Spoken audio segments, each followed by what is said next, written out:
What's up, YouTube? It is MNQ Scalper Mom. Today is Wednesday, August the 20th, 2025, and I am right back with you for another trading recap. And I just realized something. I think that my trading strategy is one of the easiest strategies, if not the easiest strategy there is for trading futures. I mean, it is just so easy. You'll see this, and I'm sure you've seen this if you've watched any of these trading recap videos. And I actually did a live stream this morning taking my one trade, so you probably can see that, see the strategy play out in real time. But it's just very, very simple. So basically, I take pullbacks or and bounces, pullbacks to and bounces off of moving averages or other key entry points.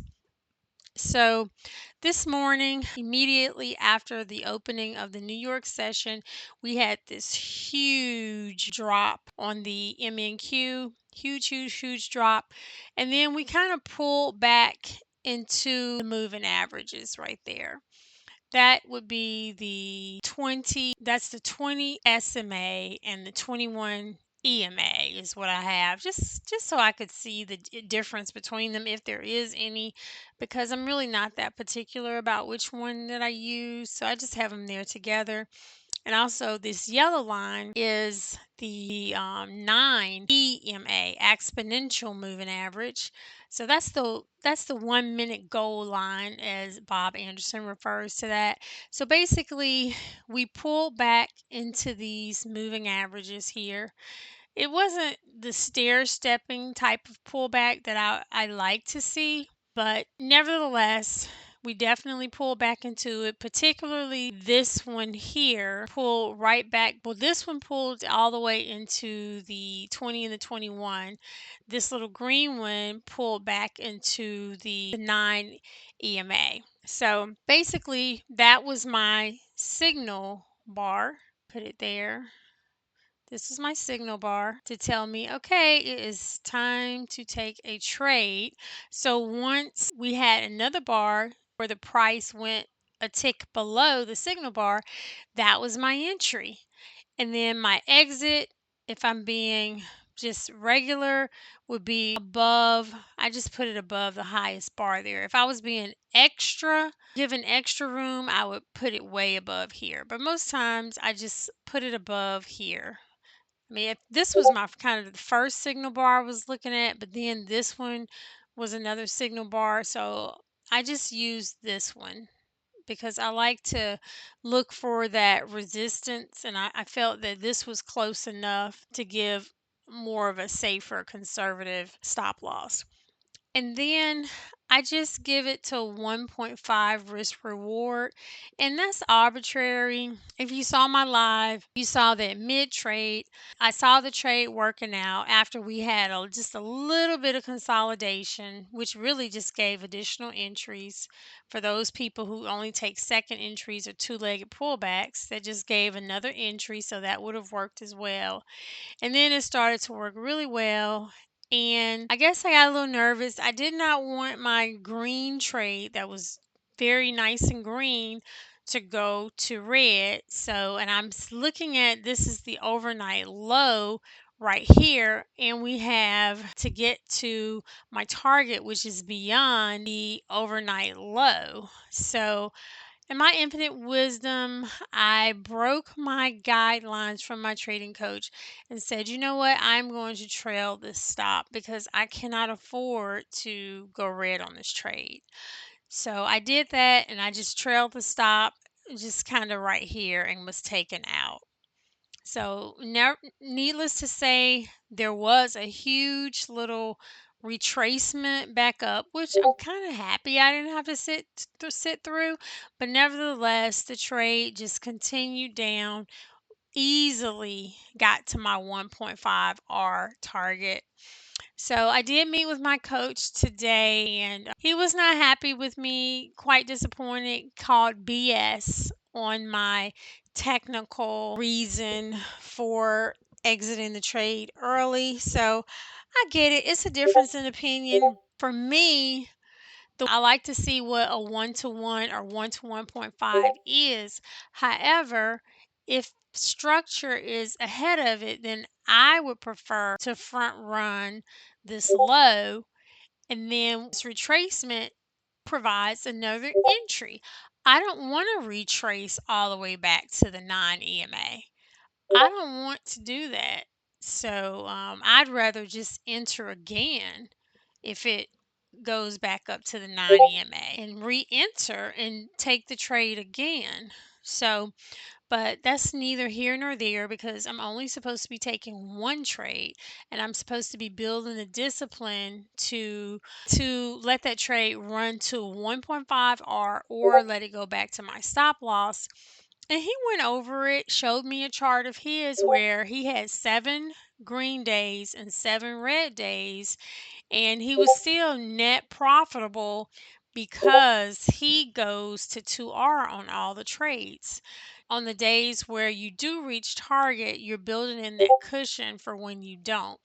And when you do reach target, you're making a little bit more. So I don't know. I know I need to build that discipline. That's the whole reason why I'm having a coach. And maybe once I obtain the discipline, then perhaps I can go back to having more of that discretion with my own personal strategy. So I'd be interested in what you all think about that. Do you prefer a set risk to reward, or do you modify that if structure dictates something different? I have no problem with the set risk to reward. And if it met with a structure, I would completely have no problem with it. It's just that when I see strong structure, I tend to modify it, or that's what I would normally do. But anyway, I journaled this trade in my Tradeify journal. So you all can see that. Let's see, trade log. So this Tradeify straight to funded account that I have now. I'm on day 3, so as you can see, I had one loss. I started with a loss on Monday and a win yesterday and a win today. My win today should have been about $300. So that was the disappointment right there. I'm fine with it as long as I'm green. But my trading coach was a little bit disappointed. You can still tag these accounts the same way you tag them in TradeZilla. It's not as fancy as TradeZilla. So I guess at some point maybe there will be a feature where you can actually see the chart, but it doesn't look like that feature is available right now. And you can write a journal entry here, but I don't really write anything for my journal entry. I do my overall daily report card. I guess I could put that here, but I really would like to put a picture here. But oh look, this is where you can put a picture. There is an attachment. You would have to. I don't even know if that works, so it doesn't look like it does. Maybe you can attach a picture. I'm not sure, but you definitely could not copy and paste a picture. You can copy and paste text. So I can copy and paste my daily report card here. So maybe that's something I'll do. But anyway, I was just testing that out. It gives you you can do an overall report, just giving you basic information similar to TradeZilla, just not as fancy. And of course, you don't have the charts. You definitely don't have the live charts. So that is pretty much it. I do believe and stand by that. I think this is probably the easiest strategy if somebody is trying to trade futures. It's definitely very simple. And sometimes I do look at the 15-minute chart, I do look at the 5-minute chart just for confluence and whatnot, but that's something very recent. But I have no problem just looking at the 1-minute chart and entering based on the 1-minute chart. I have no problem doing that with this strategy. And if it doesn't work, it doesn't work. I think that it would work more times than it didn't work. Obviously, if there's any strategy that you find on YouTube or anywhere else Definitely back test the strategy first. Test the strategy out first. I have back tested my strategy, but even with the results of back testing, never trust anybody else's results of back testing. Just back test it for yourself if you want to try a strategy, because there's a lot of subjectivity that goes into back testing a strategy.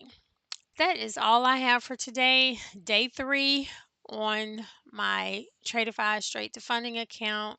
We'll see what happens tomorrow. It looks like we do have some news tomorrow, so hopefully that will help us to have a good day. I'm just peeking here to see what news we have before I let y'all go. So, y'all, the red folder news, we do have unemployment claims at 7:30 Central Standard Time, PMI 8:45 Central Standard Time. Those are the things we have for Thursday morning.